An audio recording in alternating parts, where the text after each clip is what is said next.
entanto, era uma igreja que se localizava ali na cidade considerada a mais importante do Império Romano na região da Ásia.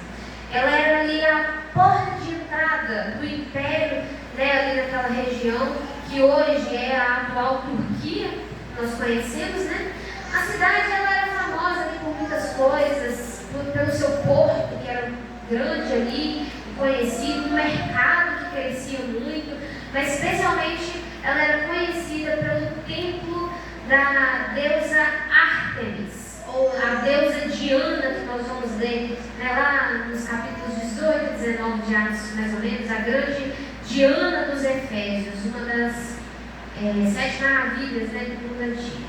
E além disso, Éfeso era conhecida também, infelizmente, pela sua imoralidade, especialmente por causa dos cultos pagãos que eram realizados ali naquele tempo, onde a prostituição cultural, a prostituição que ocorria naquele período ali de culto era comum.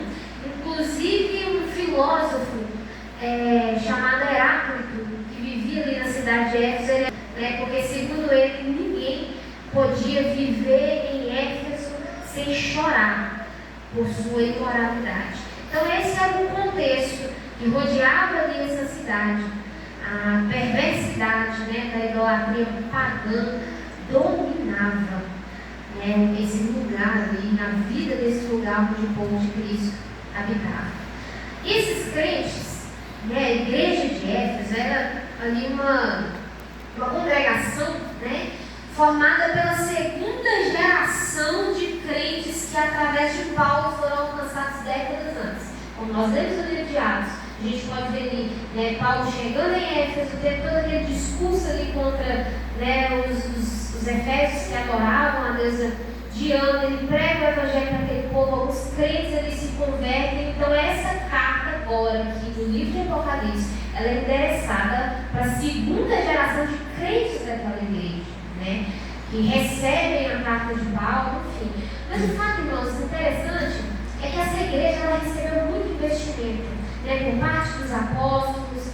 A gente vê que em Éfeso, Paulo e Timóteo, muito conhecido, foram pastores ali daquela igreja. Na cidade de Éfeso, João escreve o seu evangelho, as suas outras 3 cartas, e é muito provável também que foi o trabalho dessa igreja, por meio do trabalho dessa igreja, o evangelho se expandiu ali naquela região, em toda a Ásia Menor ali, plantando novas igrejas ali naquela região. Então é como se ela fosse a sede das igrejas que se tinham ali ao redor. Mas, olhando então para o nosso texto, a gente pode observar aí que antes de Jesus elogiar, antes de Jesus corrigir, qualquer uma dessas igrejas aqui que recebem essas cartas aqui no livro de Apocalipse, Jesus ele faz questão de se apresentar. E a forma como ele se apresenta, irmãos, nunca é aleatória. Ele, aqui na igreja de Éfeso, ele se apresenta como o Cristo que anda no meio da igreja. Veja bem, versículo 1.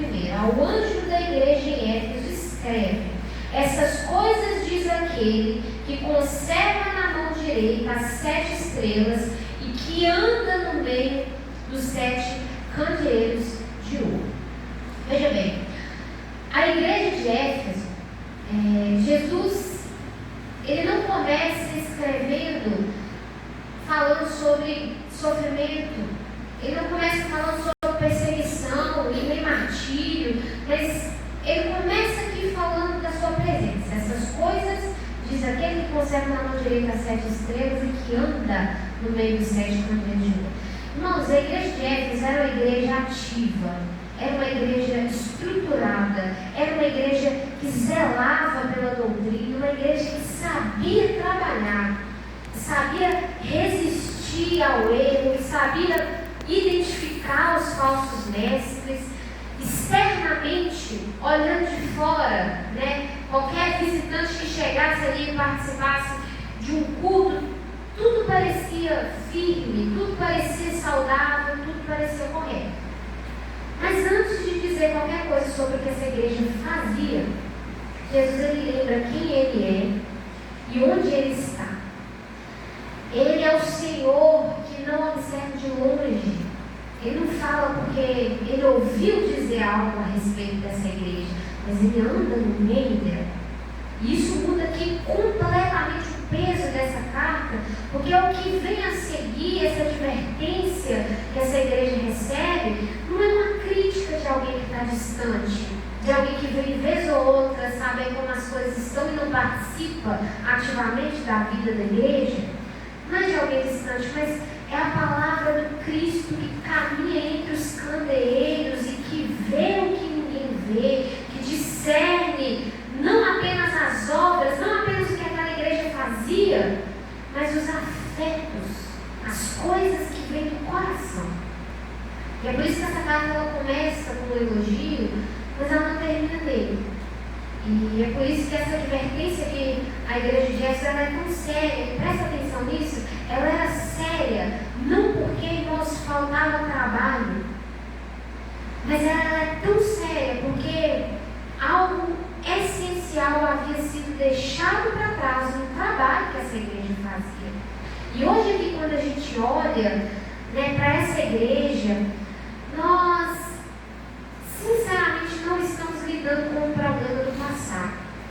Nós estamos aqui diante de uma advertência que atravessa os séculos e alcança igrejas que fazem muito, que trabalham bem, que são ativas, mas que correm o risco de fazer tudo isso sem amor.